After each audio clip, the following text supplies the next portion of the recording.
In the meantime, we got Georgia Republican Congressman Jody Hice with us, and the congressman joined about half a dozen, maybe a dozen other Republicans who are now looking at ways to find a funding for the wall that the president, a good number of them, want, and that is to get it from the drug lords themselves who are captured, or their funds or their monies are appropriated by the United States government. That's essentially what you're trying to do, right, Congressman? That's correct, Neil, and thank you for having me. But yeah, look, one of the walls that we're facing, if you will, in the midst of this argument is the Democrats saying this is too expensive for taxpayers. So this idea has come from Representative Sensenbrenner to say, all right, well, let's go to the drug cartels. Heroin, for instance, about 90% of the heroin coming into this country is coming across our southern border. The drug cartels are enormously involved, as we all know, with this, so let's go after them. And the property and money seized from those drug cartels can actually itself go to build the wall. How does it normally work, though, Congressman? I mean, when you get these monies, where do they normally go? They go to a variety of different places, Neil. I can't tell you exactly precisely where all those funds go. But what we are saying is let's use those funds to stop the influx of heroin and drugs and all the other horrible things coming across our borders. Let's use those funds to build the wall. And by so doing, hopefully we take a lot of the argument off the table from the Democrats. Any Democratic support for this?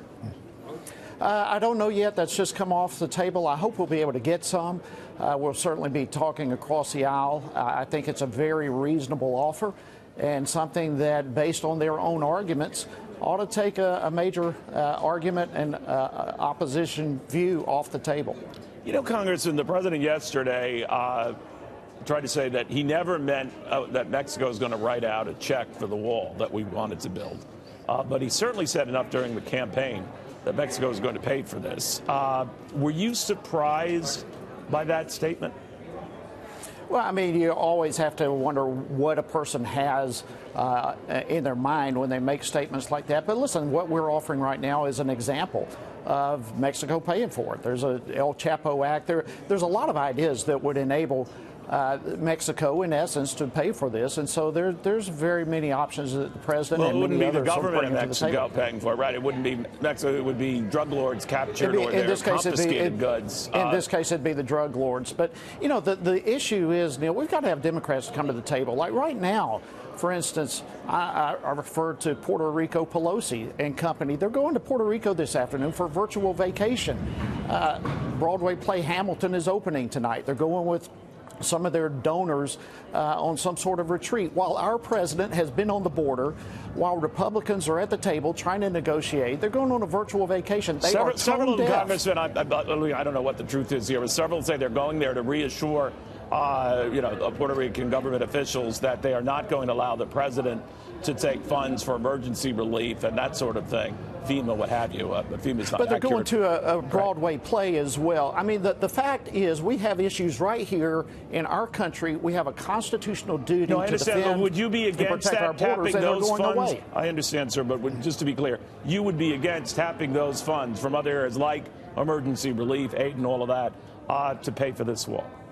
No, look, if the Democrats continue to refuse to negotiate, and $0 that they are saying, that's not negotiating. They are refusing to negotiate, so they're putting the president in no other situation but to declare a state of emergency. And if that's what he has to do, I'll support him in that. All right. Sir, thank you very, very much. I know you've been working double and triple overtime. You have an interesting idea. You had to take some of these drug monies and put them to this purpose. So that might be a middle ground support that could grow. We'll be exploring that.